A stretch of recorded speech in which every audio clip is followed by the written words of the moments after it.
الحياة قصيرة، ولو قضيناها بنلبس أقنعة هنكتشف في الآخر إننا عشنا حياتنا لشخص تاني مش لينا. خليك صادق مع نفسك، لأنه في النهاية محدش هيعيش حياتك غيرك. عمرك سألت نفسك ليه بقينا بنمثل دور معين قدام الناس؟ لكن لما بنقفل باب البيت بنبقى حد تاني خالص. وليه بقينا بنخاف نظهر على طبيعتنا؟ هل المشكلة فينا ولا في المجتمع اللي احنا عايشين فيه؟ النهاردة هنتكلم عن القناع اللي كلنا بقينا لابسينه، القناع اللي مخلي حياتنا كلها تمثيل. ليه بقينا نهتم بالصورة أكتر من الحقيقة؟ الناس بقت تقيمك مش على حقيقتك لكن على اللي بتظهره قدامهم. بقينا نهتم بلبس الماركات وبنصور الأكل قبل ما ناكله ونعمل بوستات كلها سعادة علشان نظهر للمجتمع قد إيه إننا سعداء.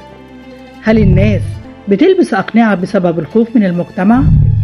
بالظبط، احنا بقينا بنخاف نحكم على بعض، بس في الحقيقة كلنا بنحكم على بعض. المجتمع بقى بيدينا صورة معينة للنجاح وللسعادة وللحياة المثالية، ولو حد خرج عن الإطار ده بيتعرض للنقد. فكل واحد فينا لقي إنه الحل في لبس القناع يناسب الجميع. طيب إيه الحل؟ وإزاي نقدر نعيش بشخصية حقيقية ومتوازنة؟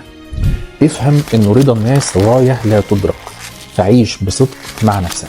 السوشيال ميديا مش الحقيقة، الحياة الحقيقية اللي بنعيشها بعيد عن الشاشات. الناس هتحبك لشخصيتك الحقيقية مش للنسخة المزيفة اللي بتحاول تصنعها. خد وقت مع نفسك واسألها، أنا بعيش حياتي بجد ولا بعيشها للناس؟ الحياة قصيرة، ولو قضيناها بنلبس أقنعة هنكتشف في الآخر إننا عشنا حياتنا لشخص تاني مش لينا. خليك صادق مع نفسك، لأنه في النهاية محدش هيعيش حياتك غيرك.